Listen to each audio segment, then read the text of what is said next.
solteiro, Deus sabe como eu sofri. Por isso que eu não gosto de julgar ninguém. Você tem que ter muito cuidado, porque eu era pastor solteiro e eu não conseguia vencer certos pecados na minha vida. Ainda bem que depois eu fui até tirado um tempo do ministério para passar um processo de restauração, mas eu não estava conseguindo vencer certos pecados, como masturbação, como pornografia. Ainda bem que naquela época eu não tinha acesso ainda à internet. Eu estava vivendo na Amazônia e a internet ainda era muito escasso. Ainda bem que eu nunca tive problema de pornografia na internet, porque quando eu tive acesso à pornografia, eu já estava andando em Vitória nessa área. Mas, deixa eu te falar uma coisa.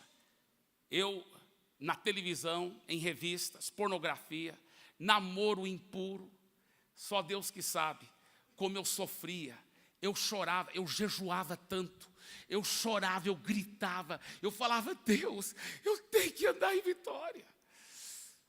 Eu chorava, e olha, por isso que às vezes, você tem que ter muito cuidado antes de você julgar alguém. Eu já vi pessoas que julgam alguém e falam, aquele rapaz, nem sei por que ele fica vindo para a igreja, ele não quer nada com Deus, todo mundo sabe que ele tem uma vida tudo torta. Cara, você não pode julgar aquela pessoa, você não sabe o coração dele, você não sabe se ele está chorando, gritando, clamando por ajuda. Quem é você para estar julgando? Como andar em santidade? Qual é o segredo? Eu vou te compartilhar 2 segredos que o Espírito Santo me ensinou, na medida que eu chorava, jejuava, clamava a Deus. O primeiro e o mais importante segredo, que me libertou, que me deu vitória, foi a intimidade com Deus. Tirar muito tempo na presença de Deus. Eu lembro que o meu líder, ele falou assim para mim na época, ele falou assim, eu acho que você deve sair do ministério um tempo e se isolar com Deus. Eu fiquei mais do que 2 meses lá no meio da selva amazônica. Eu não estava só nos confins da terra, eu estava nos confins dos confins. O Judas não perdeu as botas lá porque ele nem usava bota lá. Era muito... Olha, para você só ter uma ideia, Santarém já é o interior do Pará. Aí Juruti é o interior de Santarém. Aí Juruti Velho é o interior de Juruti. Aí a vila de São João é o interior de Juruti Velho. E aí onde eu estava era num acampamento chamava-se Capiranga, que era o interior daquilo. Eram dias e dias de viagem de barco só para chegar lá. Dias e dias de viagem de barco. Lá no meio da selva. E eu fiquei só eu e Deus. E tinha um cara que capinava por lá e preparava comida para mim, mas na época porque eu passei Natal, passei Ano Novo, passei meu aniversário em fevereiro, fiquei lá, meses. E ele então saía de lá, ia para a cidade, e eu ficava lá sozinho, no meio da selva, com 2 cachorros, mas principalmente com o Espírito Santo. E naquele tempo a sós com Deus, dia após dia, semana após semana, mês após mês, minha vida mudou. Quando eu voltei para a civilização, certos pecados nunca mais. Foi uma vitória. Só que o mais importante, eu aprendi e desenvolvi hábitos de intimidade com Deus que mudaram minha vida e continuam mudando minha vida. Foi uma vitória tão maravilhosa, tão maravilhosa. O maior segredo é a intimidade com Deus, é o relacionamento dele com Deus. Você nunca quer criar uma dependência mórbida em você, viu, discipulador? Você quer ajudar aquela pessoa a ser íntima com Deus. Agora, escuta bem. Olha só o desafio que Jesus tinha com seus talmidim. Você sabe que talmidim era o nome para discípulos, plural, no hebraico. Talmide é um discípulo, talmidim, os seus discípulos. Então, na mentalidade hebraica, ele já sabia o seguinte, todos os talmidim não poderiam nem ser aceitos para ser talmidim de um rabino, a não ser que o rabino acreditasse que cada um daqueles talmide seria um dia igualzinho ao rabino. Por isso que a maioria dos meninos hebreus não podiam se tornar um dos talmidim. Eles não passavam o teste. Olha só. Mas quando aqueles 12 foram chamados por Jesus para ser um dos seus talmidins, veja bem, eles estavam tão animados, porque eles sabiam que poderiam um dia se tornar como o seu rabino. O grande problema, Jesus era diferente, não era um rabino qualquer. E quanto mais eles caminhavam com Jesus, mais eu acho que eles ficavam desanimados. Não, nós nunca vamos ser igual a esse homem. Ele é perfeito. Ele é perfeito.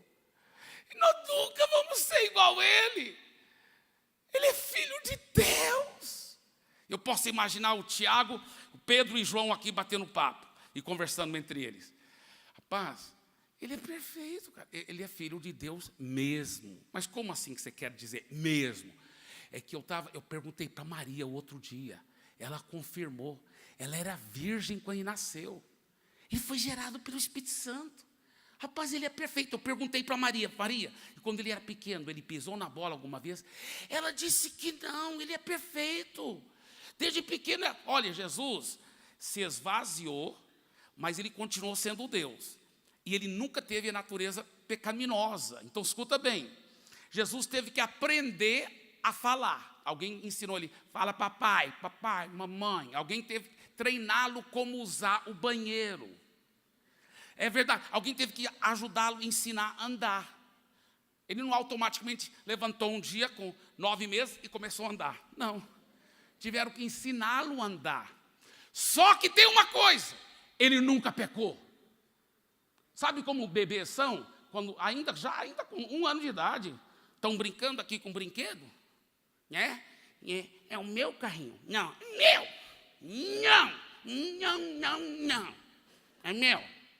Aí Jesus falando para eles, olha, vocês têm que entender o seguinte, tudo que eu faço, eu não faço de mim mesmo. Eu só faço por causa da minha intimidade com o Pai, eu só faço o que eu vejo o Pai fazer. Tudo que eu falo, eu não falo de mim mesmo. Eu só falo o que eu ouço o Pai dizer por causa da minha intimidade.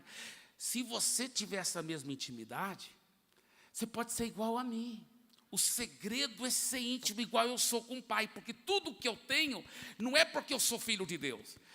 Não, eu me esvaziei e tudo que eu faço é só por causa da minha intimidade com Ele. Se você tiver essa mesma intimidade, você vai poder ser igual a mim e até maiores obras. Escuta bem, nunca existiu alguém que pregou igual Jesus. Quando Jesus pregava, as multidões eram dominadas pelas suas palavras. Mas você não vê os discípulos dizendo, Jesus, ensina-nos a pregar. Por que será, se ele era o melhor pregador de todos? Nunca ninguém ensinou como Jesus. Ele era o maior mestre da história do mundo. Mas você nunca diz os discípulos dizendo, Jesus nos ensina a ensinar, a ser mestre. Nunca ninguém curou como Jesus e nunca ninguém andou em santidade como Jesus. Mas você não vê os discípulos falando, Jesus nos ensina a ser santo, nos ensina a santidade. Não, sabe por quê? Porque Jesus ficou batendo em uma tecla. Se você tiver a mesma intimidade com o Pai que eu tenho, vocês vão poder pregar igual eu prego, vocês vão poder ensinar como eu ensino, vocês vão poder curar como eu curo, e vocês vão poder andar em santidade como eu ando em santidade. Por isso que os discípulos fizeram um só pedido, ensina-nos a orar, porque esse é o segredo, é a intimidade com Deus, é a intimidade com Deus, é a intimidade com Deus.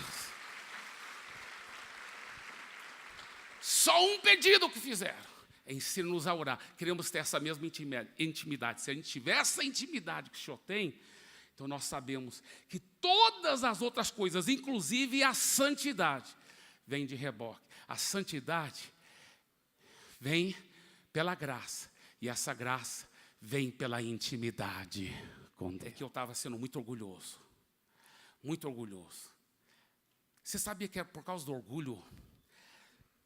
Deixa eu explicar uma coisa aqui, preste bem atenção. Se eu cortasse meu braço aqui e jogasse meu braço bem aqui, ó, e deixasse meu braço lá, ele ia apodrecer. Por quê? Porque está desligado do corpo. Tem muito cristão que quer estar vencendo o pecado, andando em santidade, desligado do corpo. Sem ter compromisso, sem ter vínculos profundos, sem ter um espírito de transparência um com o outro. O orgulho que está fazendo muitas pessoas não conseguir andar em santidade. E Deus falou para mim, eu quero que você seja totalmente transparente com seu líder, com seu discipulador. E eu aprendi a ser transparente. Eu lembro que lá no meio da selva, eu peguei uma folha em branco e eu fiz uma lista comprida de todos os pecados que eu pude lembrar. E eram muitos, viu? Cada pecado cabeludo, coisas escondidas que só eu e Deus sabíamos. E eu lembro que eu confessei, queimei na presença de Deus, enterrei as cinzas, mas quando eu fui encontrar com meu líder, eu falei, eu sinto de Deus para te contar as coisas, pelo menos do que eu estou lembrado naquela lista. Eu quero me abrir. Você fala, mas isso não é confissão igual os católicos? Gente, deixa eu explicar uma coisa. Você não confessa para o seu discipulador, ou para o seu pastor, ou para um padre, para receber perdão. A Bíblia mostra que para receber perdão dos pecados, você se abre com uma pessoa só, é Deus. Confessar seu pecado para Deus, para receber perdão, é só para Deus. Não tem nenhum lugar na Bíblia que fala que você confessando para um padre, para um pastor, para um discipulador, que você vai receber perdão. Não, para receber perdão, a Bíblia ensina que você confessa o pecado só para Deus. Mas, por outro lado, você sabia que não tem nenhum lugar na Bíblia que diz que é para você confessar o seu pecado para Deus, para receber cura e libertação do pecado? Não tem. Para receber cura e libertação do pecado, a Bíblia já fala o contrário. A Bíblia fala para você confessar a outra pessoa. Como ele diz em Tiago 5,16, ele fala assim, está alguém entre vós doente? Isso pode ser doente, fisicamente doente, emocionalmente doente, espiritualmente. Ele fala assim, confessai os vossos pecados uns aos outros. Chama presbítero, chama alguém que preside espiritualmente sobre a sua vida. E confessa, se abre. Confessai os vossos pecados uns aos outros e orai uns pelos outros para serdes curados. E essa palavra curados no grego é a palavra yaumai. Yaumai no grego quer dizer curado, mas também no grego quer dizer liberto do pecado. Olha só, olha que a Bíblia está prometendo que quando você se abre contra a pessoa, confessa, você já confessou para Deus para receber perdão, agora você está se abrindo com alguém que preside espiritualmente sobre a sua vida, você se abre e ela ora por você, você é curado, você é curado. Isso aí é um verbo contínuo, não é só uma vez que você se abriu e recebeu oração, não, você continua prestando conta. Eu comecei a reunir toda semana com o meu líder, com o meu discipulador. E eu aprendi um grande segredo. Não só me abrir sobre qualquer área na minha vida que eu havia pisado na bola, mas até sobre as tentações. Talvez você diz, mas não é pecado ser tentado. É verdade, não é pecado ser tentado. Mas eu aprendi o seguinte, que quando eu era transparente sobre as tentações, eu nem ia precisar de confessar pecado, porque eu vencia antes do pecado. Sabe, eu sentia tanto nojo do pecado ao me abrir sobre a tentação, e ele orar pela minha vida, e eu nem caía naquele pecado. E sabe, ainda como solteiro, pela misericórdia e a graça de Deus, em todas aquelas áreas, todas, eu venci, andei em vitória e continuei andando em vitória por anos até casar e continuo até hoje andando em vitória, mas é só pela misericórdia, pela graça de Deus, mas também porque eu aprendi esses dois grandes segredos, intimidade com Deus e transparência com o meu discipulador. Até hoje eu tenho um discipulador, até hoje eu sou transparente com ele. Sabe, tem pessoas que têm uma cobertura de mentirinha. Um discipulador de mentirinha. Ele é minha cobertura. Mas não é transparente. Não tem uma prestação de conta de verdade. É só uma coisa de mentirinha. Está querendo enganar quem? Como que você quer andar em vitória completa? Sabe, tem pessoas que parecem tão espirituais na igreja, mas em vez em quando estão acessando um site pornográfico. Entra ano, sai ano e não consegue vencer o pecado. Entra ano, sai ano e não consegue vencer o pecado. Mulheres que às vezes você vê ela adorando lá, você pensa, ela é a maior santa do mundo. Chorando, adorando, e ela é santa mesmo, ela é preciosa. Só que, em vez em quando, ela está pisando na bola. De vez em quando, ela, quando está só a família, perde o controle. Faz coisas que não deve. Fala coisas que não deve. Perde o controle emocional. Pede tanto perdão a Deus, e Deus perdoa. Mas Deus não quer só perdoar. Deus quer curar. Deus quer dar vitória. Agora eu aprendi o segredo. Tem que ser totalmente transparente. Eu tenho vários discípulos tão preciosos. E alguns dos meus discípulos falam assim para mim. Todos eles têm esse costume, eu acho tão bonito. Eles falam, Eibe, eu vou me abrir aqui com umas coisas. Eu vou fazer talvez parecer pior do que é. Porque eu não quero correr o risco de eu estar maquiando. De eu estar não confessando tudo. Isso é muito bonito. Porque a tendência humana é a gente confessar só um pedaço, sabe, para descarregar a consciência, e não confessar tudo. Igual o cara que foi confessar para o seu discipulador. Olha, ore por mim, que é para ter mais cuidado com meus olhos. Não é assim que você vai ser curado. Você vai ter que se abrir mesmo. Falar, não, estou acessando um site pornográfico, comunicando com prostituta virtual. Tem que vomitar tudo. Aí ele vai orar, você vai ser curado, em nome de Jesus. Ou aquela irmã que foi confessar para a discipuladora. Ore por mim, porque em casa, você sabe, eu tenho que ser mais amorosa, sabe? Não vai ser curado assim não, irmã. Tem que confessar tudo, tem que falar que quando alguém aperta os botões errados, você joga a panela, fica quase endemoniada. Aí fica curado. Aí vai ser curado. Igual o cara que foi confessar para o discipulador, para se abrir com o discipulador. Ore por mim, porque eu roubei uma corda, quero vencer esse negócio de roubar, e eu roubei uma corda, não vai ser curado. Porque não confessou tudo, ele não confessou que na outra ponta da corda tinha uma vaca amarrada que ele roubou também. Olha para o seu vizinho e fala assim, tem que confessar a vaca também. Quando você confia em si mesmo.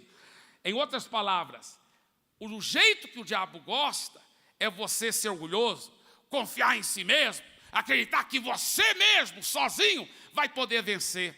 Qual é o jeito que Deus gosta? Eu falei, em primeiro lugar, Deus gosta, o jeito que Deus gosta é uma vida, um compromisso com a santidade. Segundo, um compromisso com o temor do Senhor e o quebrantamento.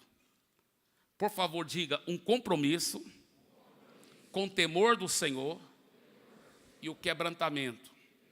Olha o que ele diz aqui em Obadias, capítulo 1, versículo 3. Obadias, capítulo 1, versículo 3. A soberba do teu coração te enganou.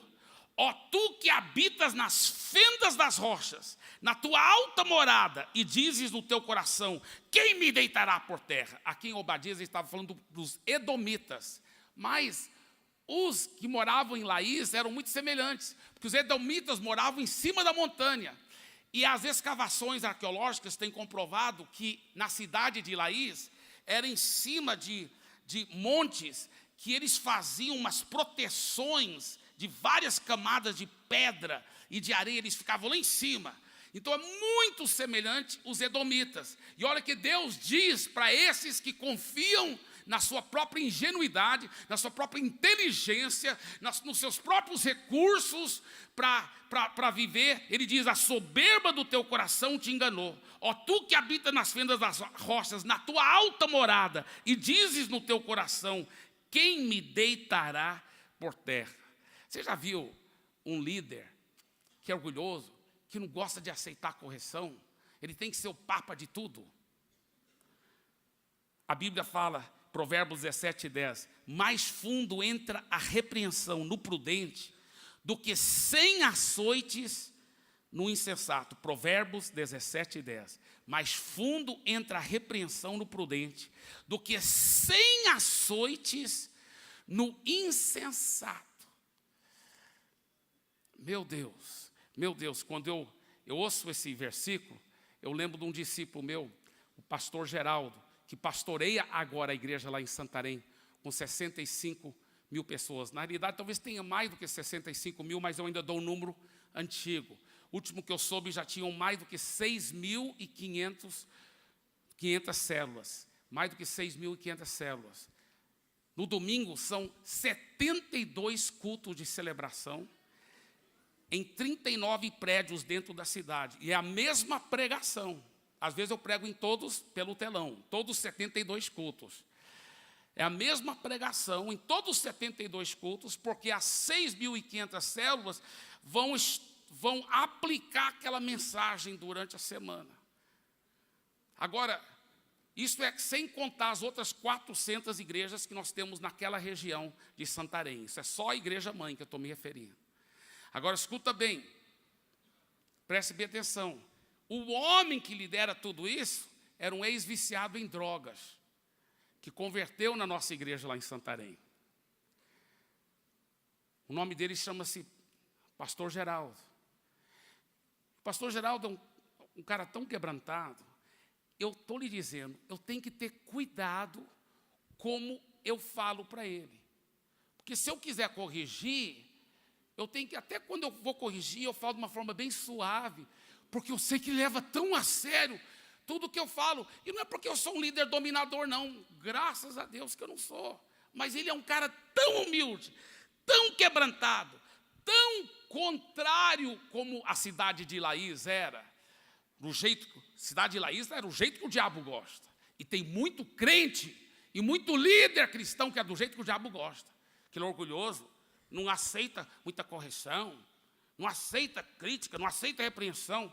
O pastor Geraldo é tão do jeito que Deus gosta, tão quebrantado, que eu tenho que ter cuidado. Porque às vezes eu já fiz assim para ele, conversando no telefone, qualquer coisa, ou quando eu estou lá em Santarém, estive lá agora, recentemente, e eu estou lá com ele, eu falo assim, rapaz, e às vezes eu não estou nem pensando que talvez ele deve, só falo assim, você já pensou em fazer tal coisa?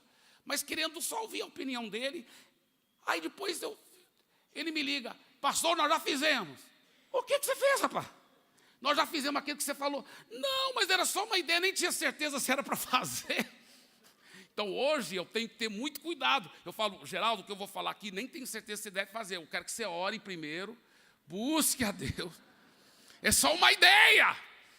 Porque ele é tão quebrantado, tão submisso.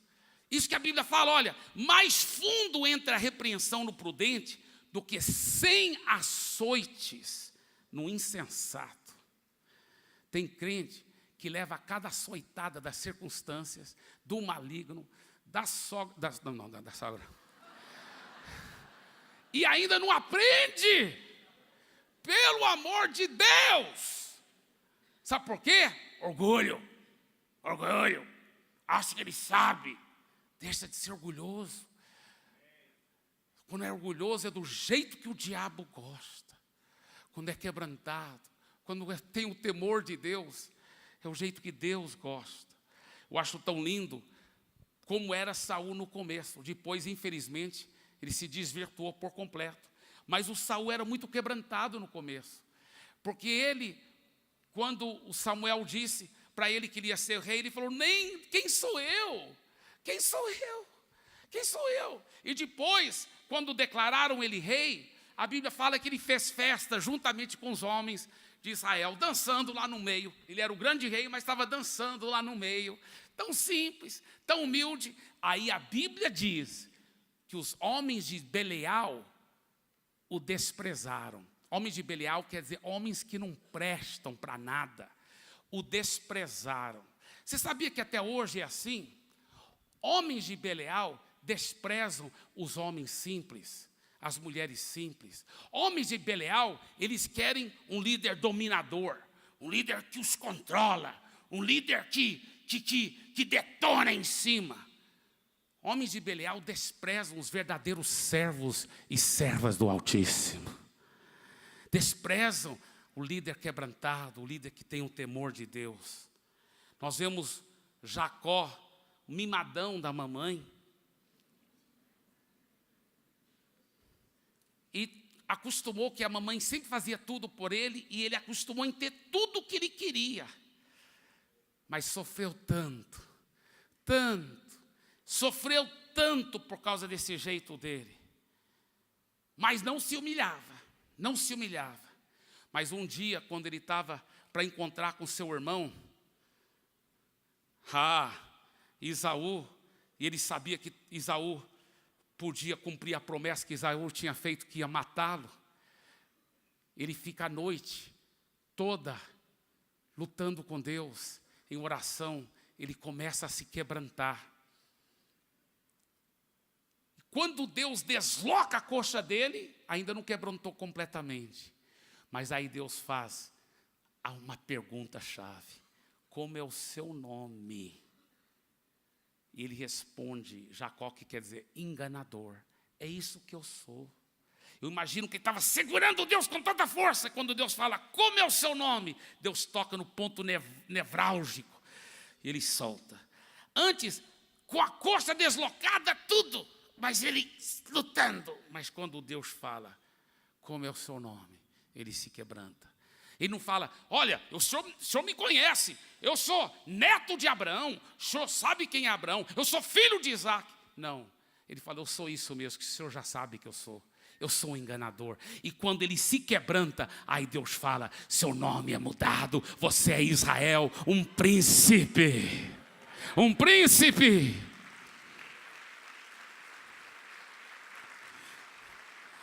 Ele chama aquele lugar de Peniel, a face de Deus, e a Bíblia fala que quando o sol estava subindo, ele saiu de lá manquejando. Alguém disse, nunca confie num homem ou numa mulher de Deus que não manca.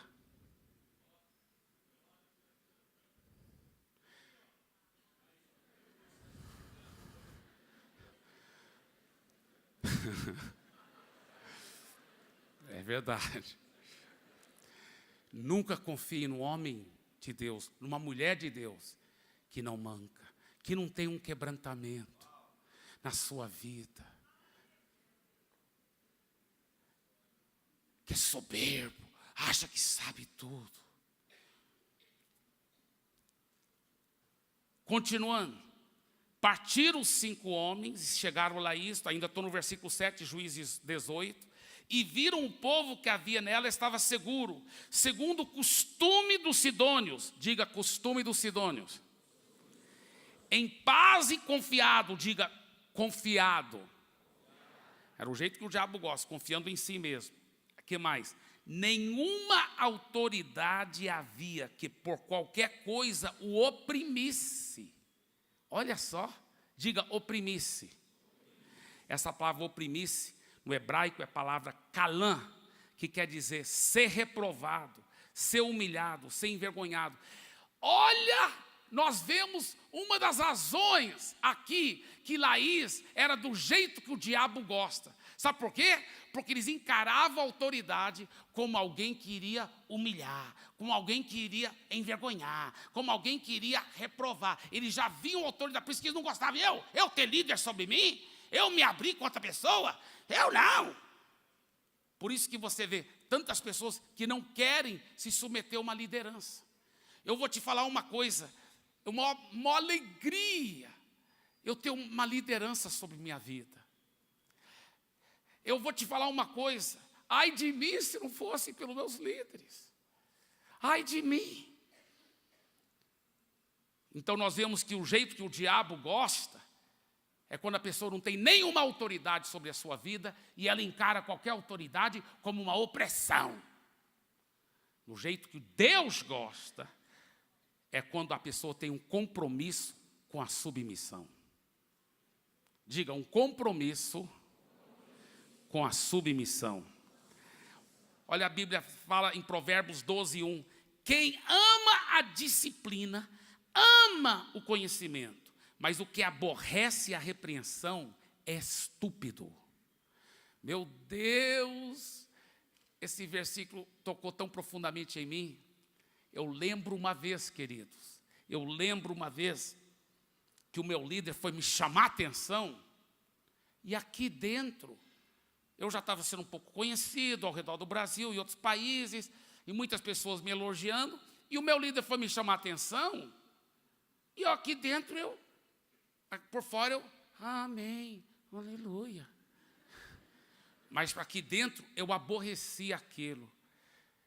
O Espírito Santo me falou, você está sendo estúpido. O que aborrece a repreensão é estúpido. Depois eu voltei com o meu líder, eu falei, me perdoe. Porque mesmo que por fora eu estava sendo legal, por dentro eu não vigiei. Eu aborreci aquilo, eu estava sendo uma pessoa estúpida. E eu quero que você saiba, meu líder, que eu amo a repreensão. Você pode induzir seu coração para amar a repreensão. Você gosta quando alguém te repreende? Você sabia que você jamais vai alcançar seu máximo potencial se você não tiver alguém na sua vida que tenha a coragem e a graça de te repreender? Vou repetir isso de novo nesse lado aqui para ver se cai a ficha. Você sabe que você nunca vai alcançar o máximo potencial da sua vida, do seu ministério, se você não tiver alguém que te lidera, que tenha a coragem e a graça de te repreender, de te corrigir, de falar as coisas que você não quer ouvir, mas que você tem que ouvir porque é para o seu bem. Irmãos, isso sobre submissão é muito sério. Hebreus, que é um versículo tão conhecido, mas eu quero te mostrar uma coisa que muitos nunca viram nesse versículo.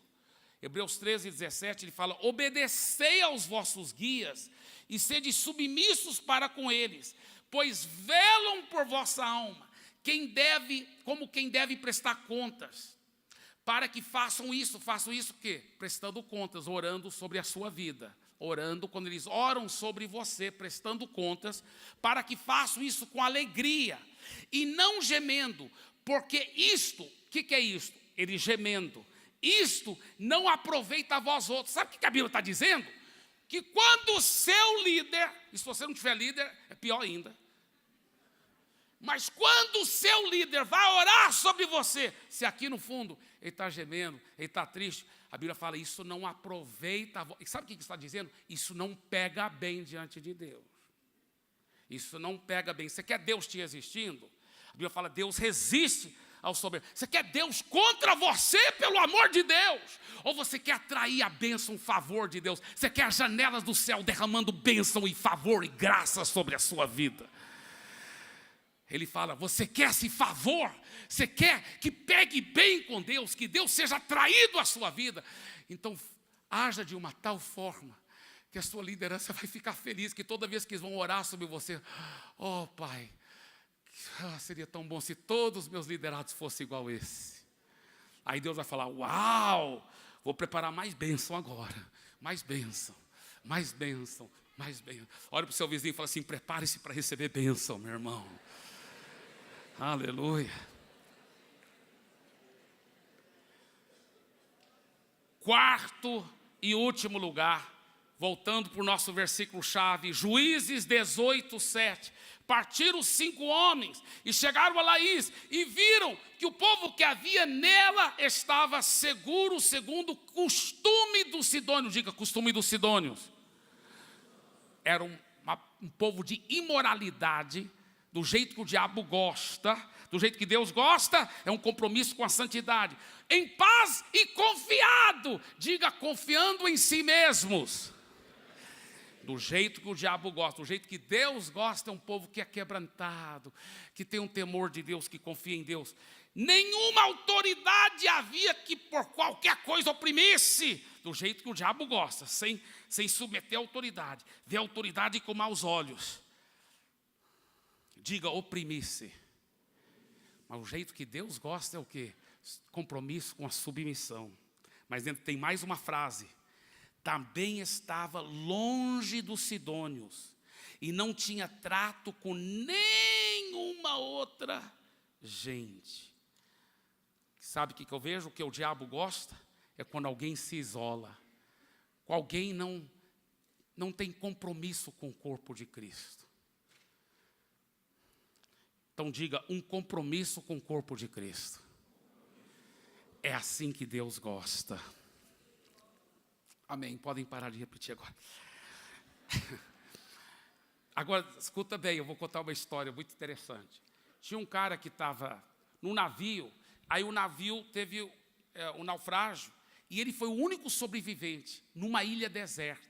Ficou lá 20 anos sem ser descoberto pela civilização. Finalmente, depois de 20 anos, o navio que estava passando, ele fez um fogo tão alto para chamar a atenção do navio, o navio veio, parou, e ele, finalmente eu posso voltar para a civilização, porque eu sou o único morador dessa ilha. Na ilha toda só tem um ser humano que sou eu. Aí viram uma casa bonita na ilha, falaram, e essa casa? Ele falou, não, sou engenheiro, tinha 20 anos, fiz uma casa bonita. Que legal. E esse outro prédio lá? Ele falou, não, esse é o prédio, eu sou cristão, fiz um prédio, é a igreja que eu congrego. Legal. Aí falaram, e esse outro prédio? Ele falou, não, essa aí era a igreja onde eu congregava antes de passar.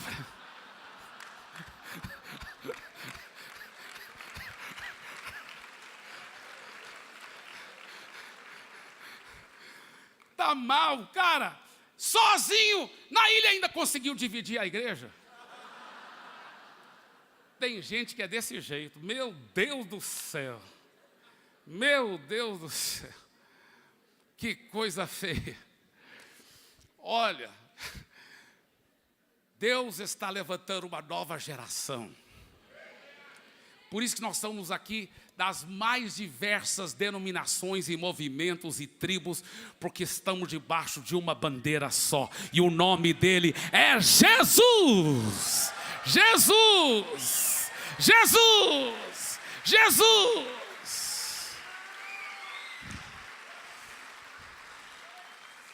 A Bíblia diz, ouça o que o Espírito diz às igrejas, plural. Eu tenho que aprender. Mas deixa eu falar uma coisa, não critique o Pedro por ter afundado enquanto ele estava andando em cima da água no mar da Galileia, até que você esteja andando também.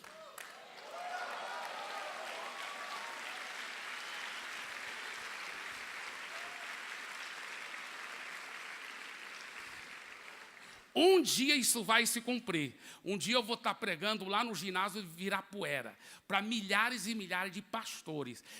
Só pastores. E eu vou chamar todos aqueles pastores na frente, todos eles, todos, para receber oração de imposição de mãos em um lugar do corpo que tem que ser curado, o cotovelo.